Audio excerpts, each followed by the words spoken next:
Hey guys, so I'm talking about this because it's in North Carolina and it's not too far from me. It's near Charlotte. It's about 20 miles from Charlotte, and Charlotte's only like 45 minutes from me. Um, so this little girl, this young 11-year-old, people would still consider this a baby, you know. Um, she's gone. She's missing.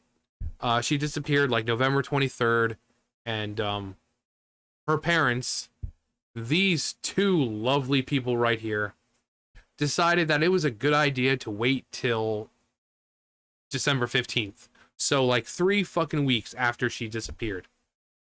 Now, just hearing that, I know a lot of you guys are parents. I know a lot of you are grandparents.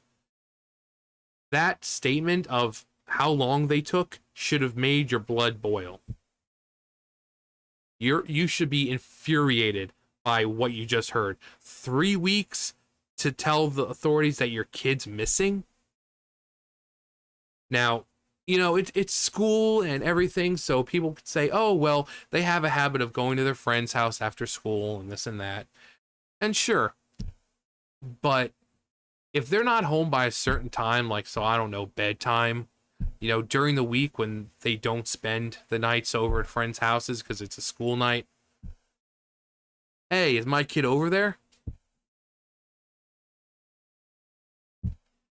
But these assholes waited 3 weeks. 3 weeks to tell anyone that their kid was missing. Now, you could say it's just, oh, you've watched too many crime shows on TV. But 3 weeks. These people waited 3 weeks to tell anyone that their kid was missing. So what does that say? Either they had something directly to do with it, or they know who did. Because why would any caring parent wait that long to tell the authorities that their kid's missing? Why would they do that? If you were a good parent, you would be on the phone that same day saying, hey, I called my kid's friends. She's not there. We need, report her missing. She's this age, this blah, blah, blah, blah. The very same day, you'd be on the phone with the authorities saying, hey, my kid's missing. Nope. They waited. And I'm guessing they waited because, again, they either had something to do with it or they know who did. Because that's usually how it is. That's usually how it goes. So, to the authorities, I would recommend, if there's any, bodies of water nearby that you haven't checked yet, you might want to check those. You might want to look through the forest and see if anything's covered up with leaves horribly. Any bags that might contain, parts of the body. Look for anything out of the ordinary.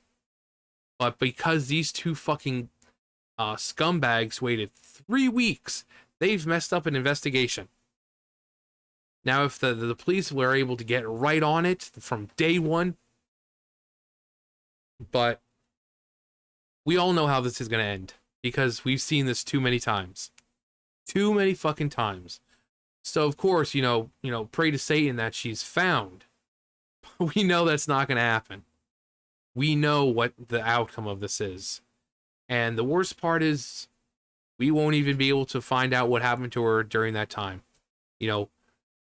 If she is found, deceased, what were her final moments like?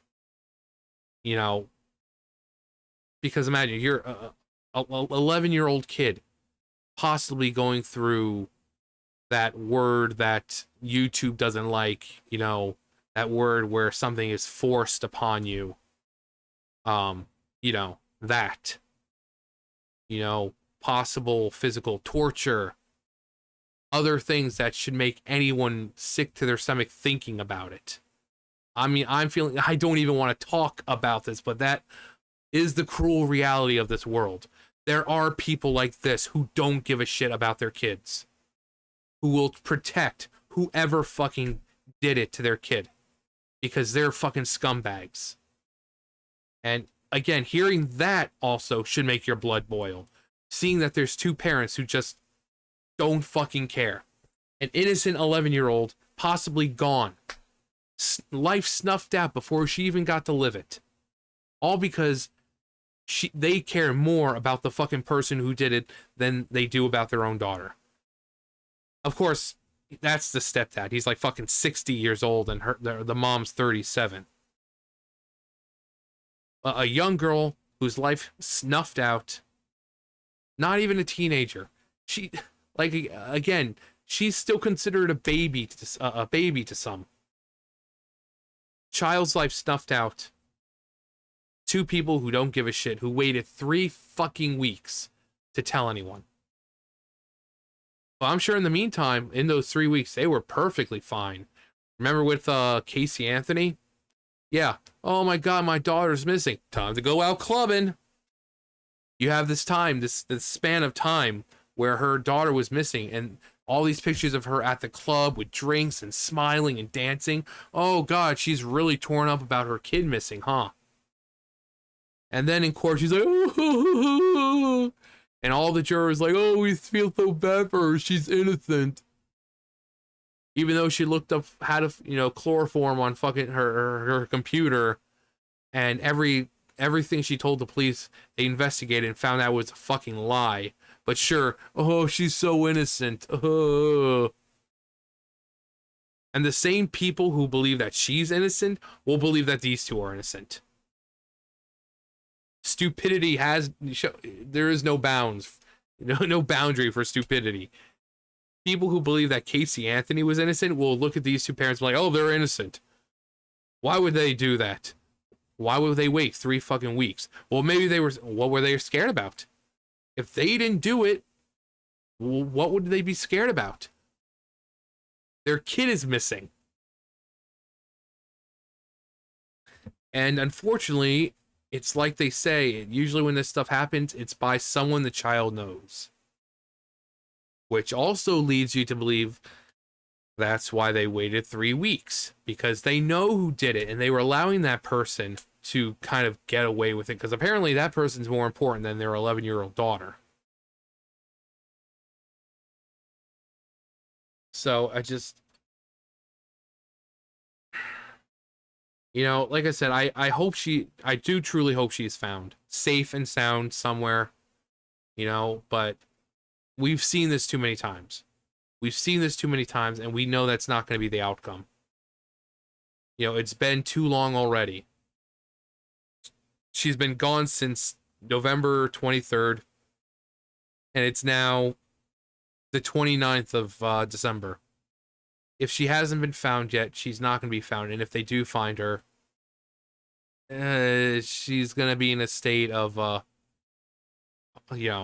something they don't want to see.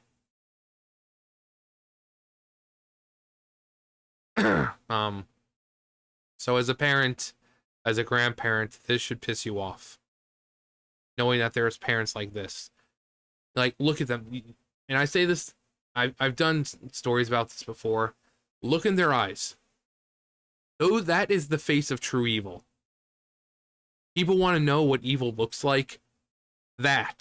Those two. That is the face of evil. You don't have to look very far to find evil. People who believe in God think that, demons and this and that. No, you want to see true evil? All you got to do is look at humans.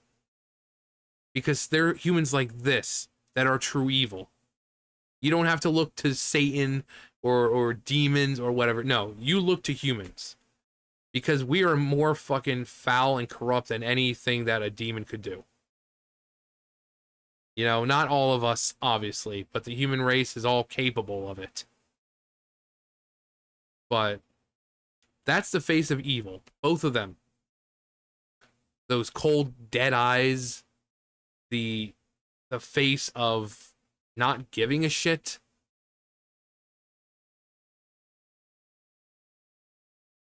So there is evil in this world.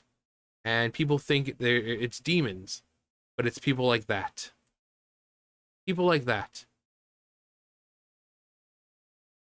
So, I hope this girl is found safe and sound. I hope she's, handed, gets to live with someone who is going to treat her right, because they obviously don't. But again, we know how the story's going to end because we've seen this over and over and over and over again.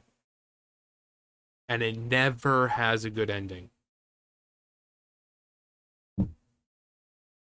So, anyway, like I said, it's in North Carolina and it's not too far from me. So, it's hitting a little close to home. But, yeah, let me know what you guys would do. How long would it take you guys to, let the authorities know that your kid was missing or your grandkid? Let me know below. Anyway, you guys know the drill. I'll see you guys later.